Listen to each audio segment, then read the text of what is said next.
Hello guys, how are you doing? My name is Guillaume here for Thomann at Fender Corona, California, and I have the absolute pleasure to be sitting with Mr. John Cruz. How you doing? I'm very well, sir. How are you? Very good, thank you. I've been having the best day ever. This is an amazing place.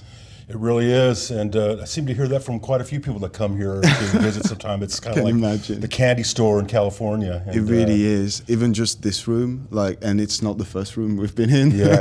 It's mind-blowing. And you're here every day? Every day. What's a day in here? Complete madness, usually. But no, it's all good. We're here for the same reason. We're making guitars to please the people, the masses out there, and that's what we do here in the custom shop. On a day-to-day basis, and that's quite amazing. Do you have anything at the moment, like something that you're excited, a project you're working on? There's several things that we're always working on. I'm doing a lot of my back order stuff right now. I've got a lot of back orders that I'm trying to fill. Of course, we're doing stuff for the show. We're doing custom one-off type stuff. Just kind of depends on what lands for the certain days that we build. And as a master builder, you're in charge of a build start to finish. Mm-hmm. You get from the bare wood to choosing the wood, and that's going to make a lot of times we will. We have a team of guys that work with us as well, but the master builder is tasked to make sure that guitar gets done precisely as the customer orders it, or however we see fit for a guitar to go out. That's our decision for that. Because it's also a conversation with the customer, the person who orders it. It's regular updates and how things are going. Well, that's the thing about Masterbuilt. It's you get to work one-on-one with the customer, depending on where they're at, of course.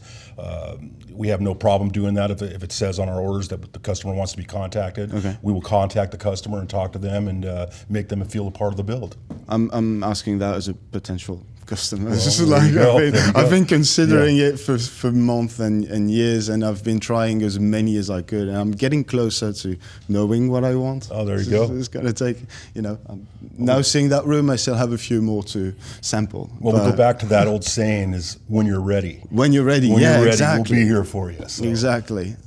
Soon. Yes. Right.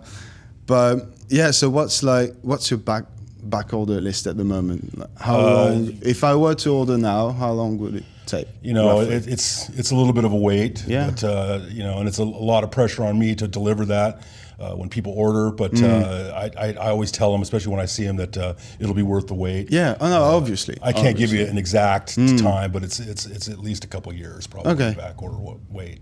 Yeah, no, definitely worth it. It's just you must get. You'd see custom builds a niche kind of guitar, really the ultimate, the one guitar that you want. And we see the amount of guitars you guys make. Right. It's after all these years and seeing how many people still, it's Fender. Yeah. It's Fender. Yeah. It's not just a custom guitar or anything. It's a Fender custom shop instrument. At the end of the day, that's what it is. Yeah. It's the logo up there. Yeah. But the beauty of it with a custom shop is the customer can have what he wants or what she wants. Yeah. The sky's the limit, within reason, of course. But obviously, well, that's what we do. We build dreams for people, and that's the name of our game here. And we got talented builders here. The whole shop is buzzing all the time, just ready to build the next guitar. Yeah. And hopefully that transforms to our customers out there to continue the support. And we really appreciate it.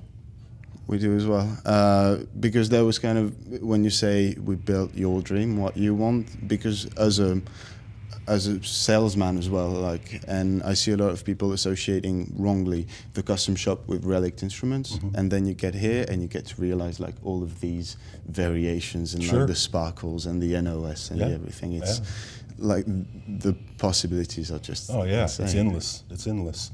The relic thing's a huge thing for us right now. It has been for many years. Yeah. We love doing those, but we like to show the other end that we could do something, beautiful like this. You know what I mean? And it just goes to show you that there's no boundaries that are left unturned here. We can do whatever the customer wants. And when they leave it to us to come up with stuff, that's when the real fun begins. Yeah, we really because you were pointing at these, the Founders Editions, and then these. Yeah. I mean, it's the gold frets and the sparkles, and it's just sky's mad. the limit, man. It's I'm mad. telling you, that's what it is, and that's what we're here for. And so, how many of you are working at currently as master builders? What is there? 10 of us now. I think there's 10 of us. Yeah. Okay.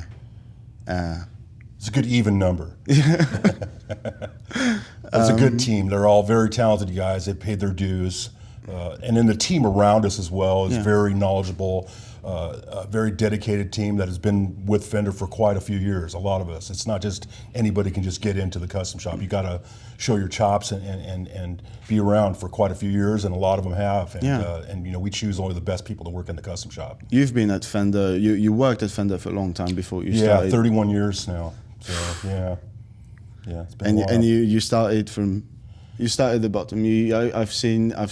I've heard you talk about you sweeping the floor at the custom shop and just starting from there to be a master builder. It didn't happen a lot, but I did do that in the very beginning. But there was a lot of things that they needed help with sorting woods, to working in the body line, gluing up body spreads and stuff. I learned all that stuff early on, and it was a treat for me to do because I knew that eventually this piece of wood's going to turn into a Fender. Yeah, you keep the big picture in mind. Sure, yeah. That's amazing. And how much did the custom shop change, like throughout this 31-year experience?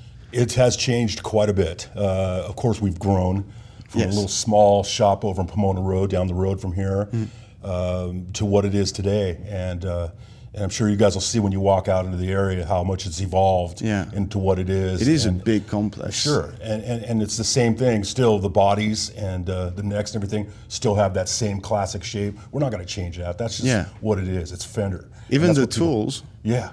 We went through the building process of these guitars, and it was showing us the tools. Jose was telling us the drills and everything. They were all original. They were the tools that were there. We still have a lot of the original machinery and stuff that we use. A lot of it's been reconditioned, obviously, because over the years of wear and tear. You need to sharpen things up. You need to. You know, and then we have new techniques of how we do things as well. But we always keep in mind that we want to try to keep the same soul of what Fender did back in the early days. We try to do that. A lot of the hand sanding stuff is still done by us and by the teams, and we don't want to change that. I mean, it's easy enough today that we could put something through a CNC machine and have it come out a guitar on the other end.